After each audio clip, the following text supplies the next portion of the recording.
people had called these psychotomimetic drugs, meaning they mimic psychosis, which is, a very negative term. Psychedelics are a large group of compounds, many of which are found in plants. There's one we know from an animal source. Many are synthetic or semi-synthetic drugs. They fall into two chemical families with very distinctive molecular structures. Ketamine is not a psychedelic, even though many people call it that. Cannabis is not a psychedelic. Doesn't have any chemical resemblance to that. MDMA is part of that chemical family related to mescaline, but its effects are not typical of psychedelics. It has a unique effect that makes people emotionally open. I think it is a very useful substance. I guess I would call it a psychedelic, but it's not a classic psychedelic in terms of the perceptual changes that it causes. One fact about this group of compounds is they are strikingly non-toxic physically, much as with cannabis. That's just not an issue, physical toxicity. The main dangers are psychological. And those are almost entirely results of set and setting. That is the expectation of the person taking them and the physical environment in which they're taken. So, to put it in a very crude way, if you take a very high dose of LSD on a New York subway on a day when you're feeling anxious, you're likely to have a bad trip. On the other hand, if you take the right sort of dose in nature, when you are prepared for the experience and in the company of people who can guide you in the right direction, the chances are you can have a positive experience. The penetration of psychedelics into mainstream culture at the moment is quite astonishing. Before the pandemic, I was traveling a lot and speaking in various places, and no matter what subject I was talking about, whether it was nutrition, healthy aging, integrative medicine, I would get questions about psychedelics. Where can we get them? How can we use them? How do you find somebody who can guide you? A few months ago, Vogue magazine had a cover story on psilocybin. Town and Country magazine, of all places, had an article titled, "Why is everybody smoking toad venom?" I mean, it is really going mainstream in a big way. And it is absolutely absurd to have these in federal Schedule 1, which is defined as drugs that have high potential for abuse and no therapeutic potential. The therapeutic potential of these drugs is enormous. Now, there is currently a lot of research documenting benefits in mental emotional conditions, things like MDMA for PTSD and OCD, psilocybin for drug-resistant depression, for example, and treatment of addictions of various kinds. I mean, there's a long, growing list of conditions for which clearly there are good results obtained. But beyond that, I think there is a tremendous potential of these to cause spiritual awakening. Some of that has been documented at the Johns Hopkins Center for Psychedelics, which is really good. I mean, a single experience with psilocybin and people who had no sense of a spiritual dimension to life suddenly are aware of that. In my own, experimentation with them, I have had very profound realizations that my consciousness extends to everything, that everything out there is conscious, not just animate objects, but rocks and everything. And that same, whatever that is, it's in me, it's in everything, it connects me with everything. I think having that realization is one of the things that guided me in my philosophy of medicine and my methods of treating patients. I think it's also changed my attitude toward nature. And, I really, the title of the book I'm working on is Psychedelics Can Save the World. And I really believe that. And I think it may be the only thing out there that has that possibility because, we are clearly headed for disaster. And I think the only thing that can save us is a collective transformation of consciousness. I think that can result from enough individuals having a transformation of consciousness that it catalyzes some general movement. I mean, for instance, if you just look at the issue of the climate disaster that we're facing, I think if people realize that they are part of nature, that they're continuous with it, they change their behavior. That's just one example. And I saw some research recently showing that people who'd had experience with, I think it was psilocybin particularly, tend to become involved with the environmental movement. So that is the great hope that I have. So I think this could go a million different ways in terms of whether, for-profit businesses get involved, whether people are going to be using these to party. But I think it doesn't matter. I think just having these out there in the general culture and freed from that restrictive way that they've been placed, I think that holds great positive potential. You like the idea of these things becoming more mainstream and accessible and available because they have so many positive benefits. But there's a part of you that understands or is accepting of the dangers that come in with self-diagnosis and self-use, where it isn't being administered in a healthy dose or a healthy way. What are some of because like the example you gave of getting on the train, like I look at that and I go, as these things become more available, how do we stop people going off the edge because they don't know how to administer and monitor and actually... Well, I would say by training as many people as we can to be guides. Right. Who will behave in an ethical fashion and are experienced and can structure a psychedelic experience in a way to minimize any harmful potential and maximize positive potential. So there are a number of groups around the country that have training programs for psychedelic guides. We need a lot more of them. And my hope is that we'll start to see that. Yeah, because I do worry that I love the benefits of so many incredible sources out there. I do worry that when people are untrained in anything that has that much power, it can be worrying too, because you could have a whole world of people who could be saved and supported, but in the wrong way could end up in a much worse place psychologically, as you said. Because there isn't that responsibility around it, if that makes sense. Would you agree? Sure. Yeah. So that's my hope, is that we'll see, some large numbers of responsibly trained people who can guide people in the right direction. Yeah, I just wanted to clarify that with you, because it's kind of how I feel about technology, right? Like if you look at technology is like a drug in one sense, in the way the chemicals that are released when we use them, it could really be likened to a drug. Obviously, it's not been talked about that way. That's not the language. We're only seeing those experiences now. And we're seeing the challenges with technology addiction. We're seeing the challenges with technology obsession and the things that come from it, whether it's envy, comparison, fear of missing out, anxiety, insecurity.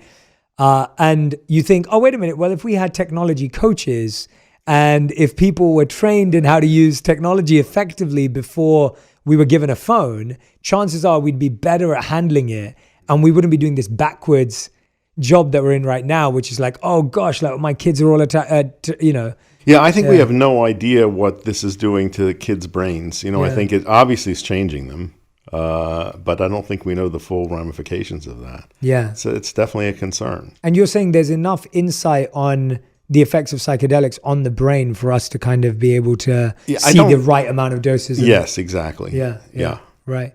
Let's dive into some of the more popular ones and how they're used, because again, we hear these names a lot and I think people are unaware of like, well, what is that used for? How is it administered?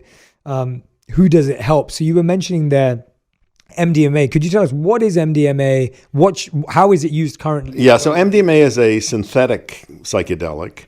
And it resembles the structure of mescaline, that family of groups, does not cause many visual changes like, a lot of the classic psychedelics. It is a stimulant, but it has a very reliable uniform effect in most people, which is to produce a state of non-defensiveness, calmness, positive emotional feeling, emotional openness. A name that's been proposed for it is an empathogen, something that creates empathy.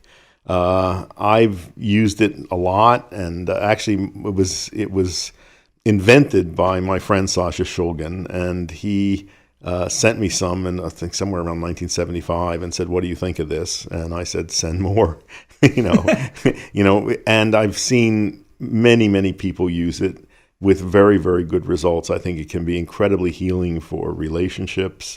I've seen some remarkable physical changes in people with disappearance of allergies and chronic pain.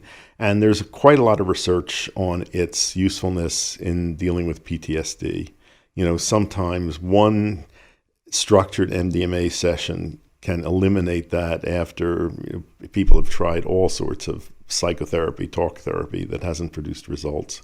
So I think it's very likely that's going to be the first one that's going to be made therapeutically available, and probably for the treatment of PTSD. Yeah, and that's PTSD obviously is such an extreme experience, and so it sounds like how I guess what are people experiencing when they do it? So it sounds like they're more vulnerable, they're more empathetic to themselves as well. I'd say it is a heart-centered experience. You know, strong feelings of loving connection with others, calmness, relaxation.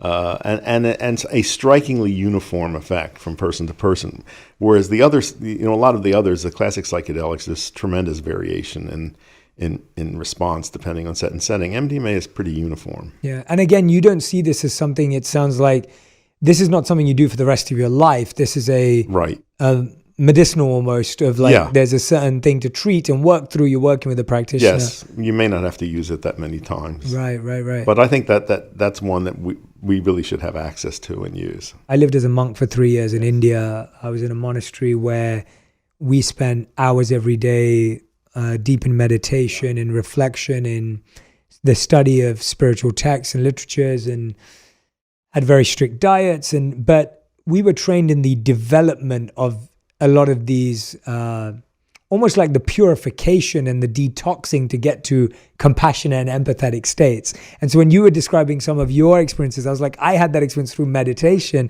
of that connectedness with nature and with the universe and with each individual soul, whether it be animate or inanimate. So I remember those through meditation. And so our journey was very slow, very step by step, a lot of pain and a lot of obstacles to clear the way. I'm intrigued by how does someone feel after the dose has run its course? Like, are they able to stay compassionate and empathetic with their partner? What happens? I'm intrigued. Yeah. Well, the effect of the drug wears off, and because it's a stimulant, you feel there's a period of time when you feel tired and somewhat depleted of energy, but the feelings you remain, and you can reconnect with those. And I think I see permanent change in people. By the way, in the early days when people were talking about the spiritual potential of psychedelics, it really angered a lot of spiritual teachers, who said that this was artificial, that these experiences, and I think they were kind of resentful of people having them without going through the time and work that like you put in.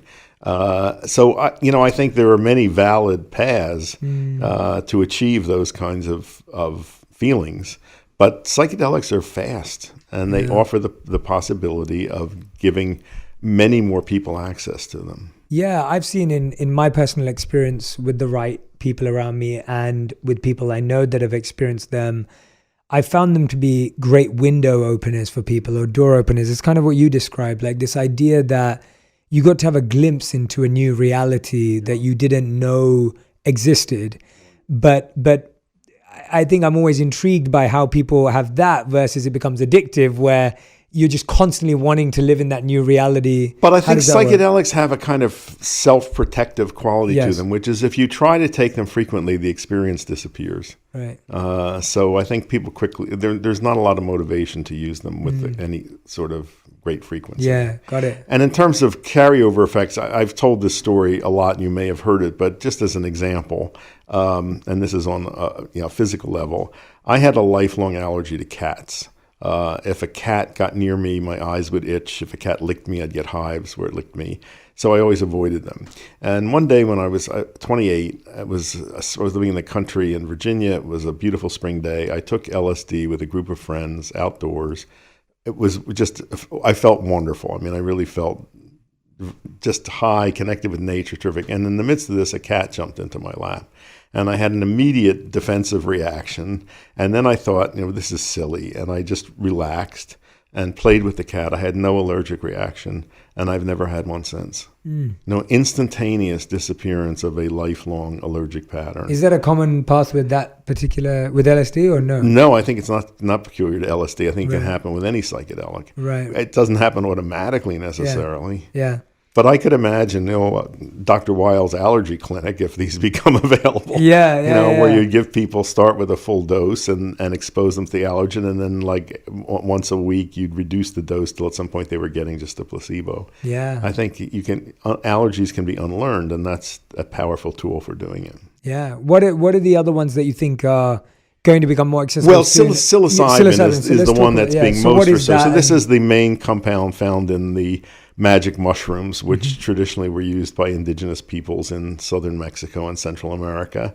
There are many species of them. Some can easily be cultivated. Some grow wild, especially in the Pacific Northwest.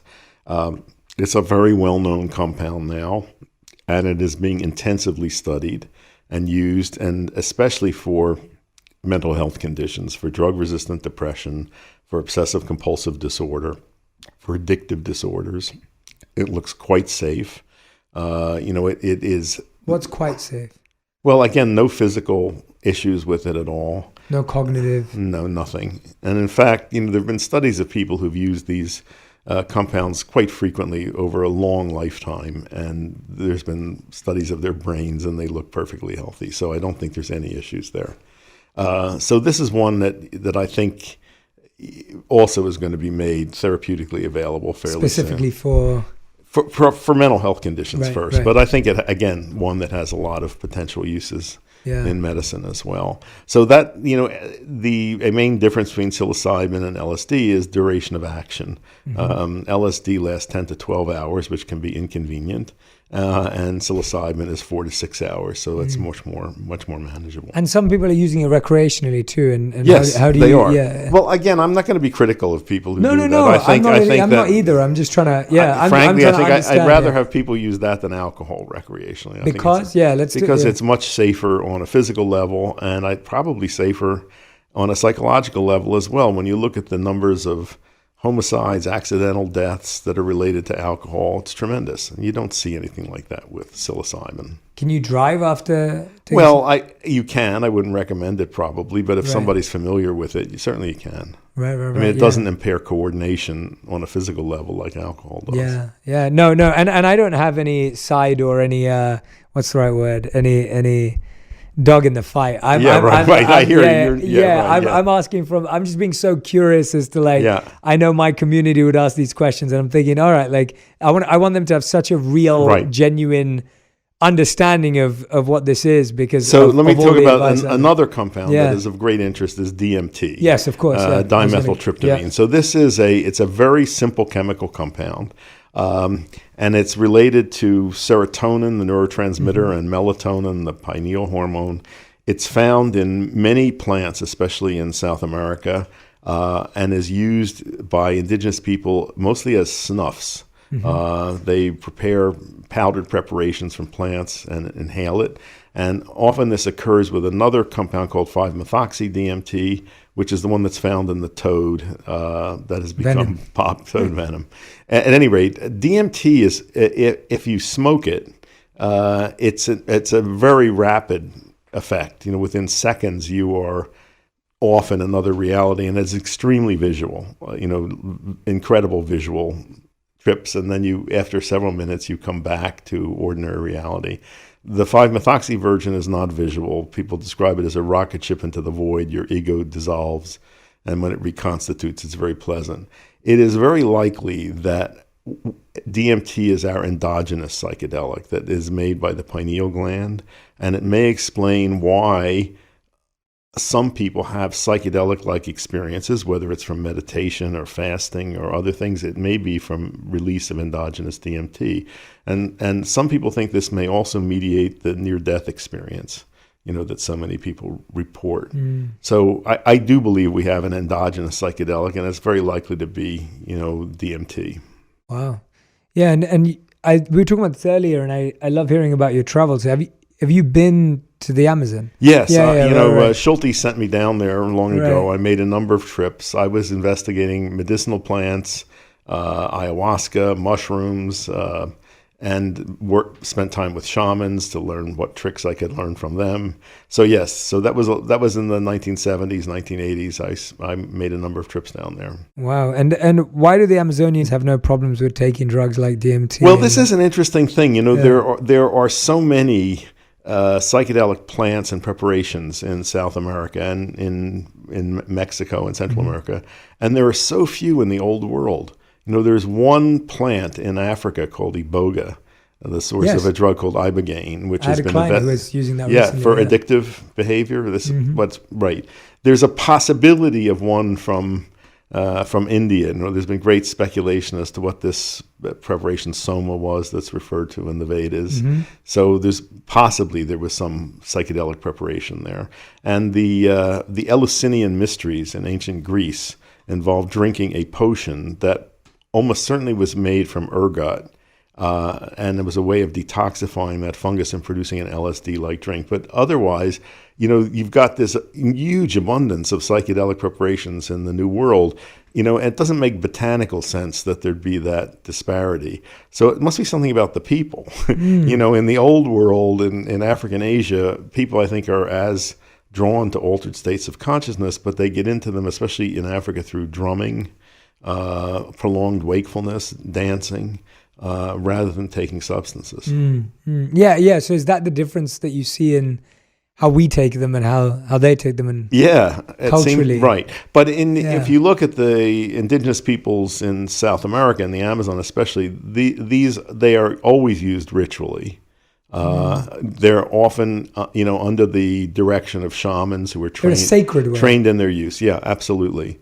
I think the potential for abuse in those populations is very minuscule. Right. Yeah, that's really fascinating. Yeah, I feel like, it was always sacred. It was part of a holy ritual of some kind. It was always used medicinally and understood, and it's kind of, it's... Ritual is a very powerful tool for containing the harmful potential of substances. Yeah, that's why they were created around those, I guess. Yeah, no, that's always really interesting for me to hear, because I feel like, there's a and I'm just reflecting on it as an individual. I look at it and I think I really trust things that are very focused on the intention in which they're taken, administered by someone who understands what the power and effect of this is, and it's in an environment that allows you to have a fulfilling, powerful experience with a certain goal or place to reach to. That all of those things to me feel very coherent with how I would do anything, whether it's getting an operation or, like I got an operation last year and I wish I did more research on the doctor. And, I felt the same way about that. I was like, we blindly trust the doctor you got placed with, and someone told you that they were great, and I wasn't happy with the doctor I had at all. And so, it applies to all parts of our life. I think this idea of like, am I intentional with the doctor I chose, the hospital I chose, am I being thoughtful about these things? And in the same way, I don't think it's different. I think it almost has to be thought about in the same way. If that, even with alcohol, there's some very interesting lessons from history. Please. When distilled alcohol became available, and it was a sudden invention of the Dutch, so it was in the 1600s. In the wake of that, there was an epidemic of drunkenness, alcoholism, unlike anything that we've ever seen. Wow. And even in this country, in America, in the early 1800s, 1700s, 1800s, every store had a barrel of whiskey, and people went in, you just have a ladle of whiskey, and people started drinking early in the morning, all day long. Drunks were lying in the street. It was an uncontrollable epidemic of alcoholism. And gradually, over several decades, there was a social consensus that grew up that it was unseemly to be drunk, and that rituals grew up around the use of distilled alcohol, one of which is a cocktail party, which is not going to happen at 10 in the morning. We're going to do this late in the day. There'll be food present and friends present, and it's for social, as a social lubricant. And that kind of conscious use and ritual helped contain the negative possibilities that could result from such a strong drug. Right. And of course, I mean, with alcohol, there's so many proven negatives Right. and issues Yeah. even now, whether it's Sure. gut, brain, Yeah. et cetera, et cetera. Could you talk about some of those just so that we... Well, alcohol, it is extremely toxic to the to the brain and to the liver. And there's arguments go back and forth. That's it. Whether alcohol, a moderate consumption of alcohol is beneficial. Some people say even 1 or 2 drinks is harmful for some I've people. heard some, So this goes back and forth. I think many of the benefits ascribed to alcohol are benefits of relaxation, and for many people that is a main method of relaxation. But I think the fact is that it is a strong toxin, and you have to be very careful about using it. And there's some people, like women that have genetic risk for breast cancer, who probably shouldn't use it at all. Right. Yeah.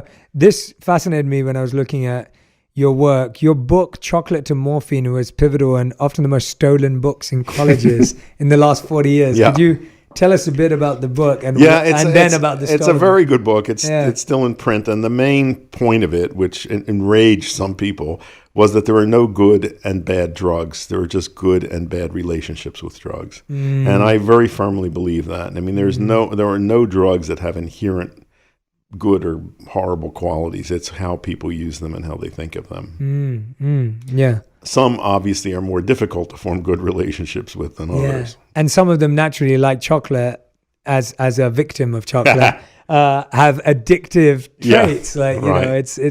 I've talked about this many times, but I was genuinely addicted to chocolate. And it took my wife and me, when I say addicted in the sense of I could eat a full slab in a moment, a family pack version, easily on my own, no issues. I see. And it took a long time for me to take chocolate out of my diet because of the amount of sugar I was taking in too. Right. And so, well, I put chocolate at the very top of my anti-inflammatory diet pyramid. How? Because it is taking it out. No, I put it back. It's there. It's the okay. very top of the anti-inflammatory diet pyramid. So something that I recommend in moderate consumption. It has very useful antioxidant and anti-inflammatory effects. I might have to change my relationship Good. with Dark chocolate has to be at least 70%. Yeah, but a little bit on a regular basis is fine. Yeah. What's a little bit on a regular basis? Not a slab a day. Not a slab a day. You have this real love for this plant medicine that can have such a big benefit on people. And it must be hard because so much of it's been demonized or talked about in a certain way. And I love what you just said now. It's like you're arguing that it's about your relationship with these things. Right. And that's really fascinates me because I feel like that it's almost like that's how we would talk about it's our relationship with technology. It's our relationship with money. It's our relationship with fame. There is nothing inherently evil about technology. I think that's true of so many things. It's how we relate to it. And and how we use it and what our relationship is with it. Yeah, that's really fascinating.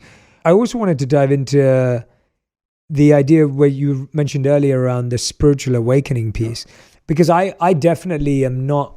I would say, even though I studied in such a traditional and rigorous way personally, which has led to so many beautiful spiritual awakenings and realizations, I wouldn't consider myself to be closed-minded as to how other people find their paths. I find that I have my path and it was beautiful, but I'm very open to people finding their paths. And some people are at different stages in their journey where they need different things.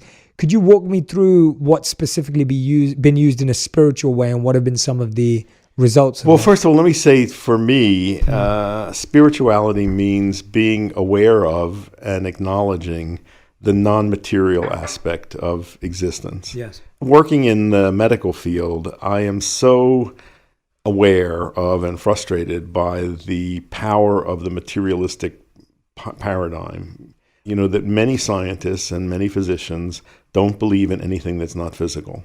So when you try to talk about, let alone not spirit, but even if you try to talk about the mind and the influence of the mind on the body, they don't believe that. I mean, in the materialistic paradigm, if you observe a change in a physical system, the cause has to be physical. Non-physical causation of physical events is not allowed for in that paradigm. So this is what, there's a whole range of mind-body interventions that we make use of in integrative medicine: hypnosis, guided imagery, visualization therapy. And these methods are very cost-effective, very effective, and they're totally underutilized because people don't believe in it. And that's why we haven't really made sense of the placebo response, all of that. So I would love to see that change. I'd really love to see a paradigm shift. And to me, that's what spiritual awakening is about. It's becoming aware of the non-physical dimension and the reality of the non-physical. And I make a very sharp distinction between spirituality and religion. Religion is about institutions, and institutions are mostly concerned with perpetuating themselves. Spirituality is this connection with acknowledging the non-physical and its importance in interacting with the physical dimension. Yeah. I think there's lots of ways you can awaken to that. I said, for me and for many people, I've seen psychedelic experience become a very powerful way of doing that. Yeah, and how have you and others sustained that? Like you were saying yourself, like you don't take them anymore, but it's become a way of life for you. It feels like that. Like what have been some of the habits? I meditate, I do breath work, and I've always been fascinated by the fact that the words breath and the word spirit are the same in most Indo-European languages, and that I think when we focus our attention on our breath, we're looking at the movement of spirit in the body. Mm-hmm. So that's, I think that is one very practical, powerful way, and most people ignore it. We have that right under our noses, and we don't make use of it. I mean, for you to have been at Harvard, to have done this research, to have been in this space for so long, it is beautiful to hear you bring science and spirituality together. Yeah. Because I feel for so long they've been seen as opposite. Yeah. Yeah, and I've never understood that as considering myself a spiritual scientist or it's in that sense of I've always been fascinated by neuroscience. I've always been fascinated by the brain, and at the same time I consider myself a spiritualist. And so hearing you as like a doctor doing all of this medical work, but then finding the spiritual part and the functional part of certain parts of medicine, did you always have that when you were studying? Because obviously you went off to become a doctor. Like, when did that? I think I did always have some of that. Where did that come from? I don't know. I think I was born with it. Right. I can remember always being fascinated by the mind and how it related to the body, and from as far back as I can remember. And I tried to study that at Harvard, and I was very frustrated that I couldn't. I started off majoring in psychology, but at that time psychology at Harvard was completely dominated by the behaviorists. It was running rats through mazes, and they weren't interested in consciousness. I wanted to know about consciousness. Wow. And nobody was interested in doing that. And then also in the scientific and medical world, consciousness is seen as a product of brain chemistry or electrical connections in the brain. And, I came to feel that consciousness is primary. I think consciousness organizes matter. Mm-hmm. I think it organizes matter into more and more complex forms, including the human brain. But that, that enrages scientists when I try to talk that way. Do you think we'll ever be able to prove the existence of consciousness in a language, in a way that I think this is what I...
I see as part of the psychedelic awakening, because I think that this really has the potential to chip away at that materialistic paradigm and the influence it now has on our way of thinking.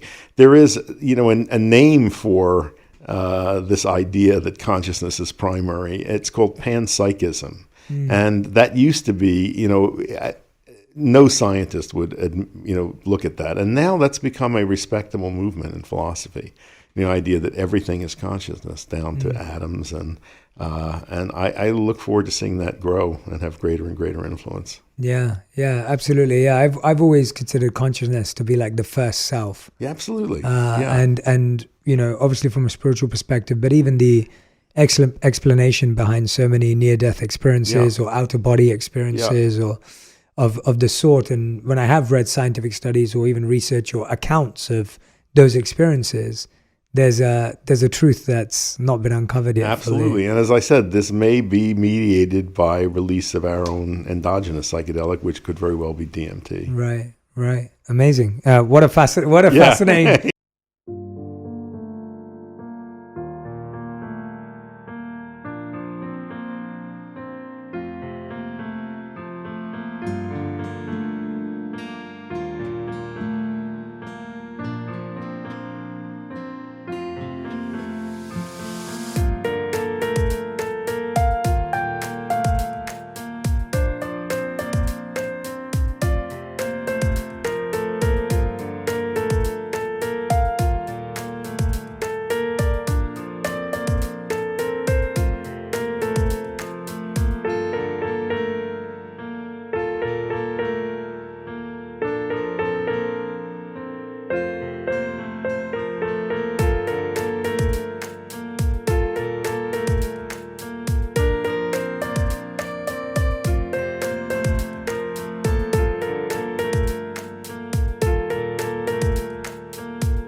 Direction. I'm excited for your book and I'm excited for the work. Andrew, is there anything that we haven't touched on that you really that was a pretty into? wide-ranging conversation. There's lots more I could talk about, but I'm hoping this is going to be the first of many. That would be great. I think this is a great conversation for people to, I'm sure everyone already knows about your work, but for new people to get introduced to your work, for people to really get a sense of who you are and your journey and parts of your story and your expertise. And I'm hoping that we'll continue to go deeper I would love when the books come out, because this is honestly been one of those, it's been exactly what I wanted. I needed the dummy's guide. And that's really helpful, because I think so often that step's like missed. I know. And then the majority of the world just doesn't know what's going on. I know. And so I try my best to stay grounded and rooted with my ear to the ground and be like, well, people are hearing these ideas, but they don't know what to do and where it is. Well, you're doing a very good service. Well, thank you. You're very kind. And I hope that everyone goes to matcha.com. Yes. Use the code J.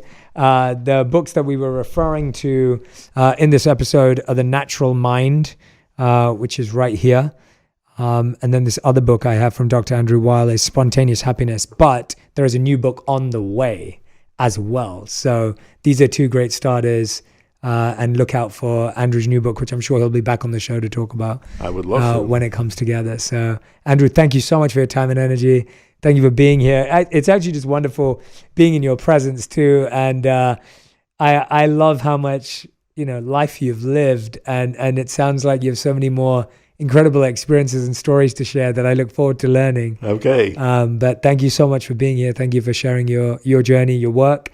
Thank you for giving us so much of a great education today. You're very welcome. Amazing. Everyone who's been listening and watching back at home, make sure you tag Dr. Andrew Weil and I on Instagram, on Twitter, on TikTok, whatever platform you use, and let us know what you learned from this episode. I hope this gave you an insight into a world that you're probably hearing about but may not have too much information on. Maybe you're an expert, maybe you knew all of this, but hopefully this will help you introduce it to a friend who may not be as aware as well. Again, thank you so much for listening. Make sure you go and follow Andrew across social media. If you're a fan, go and order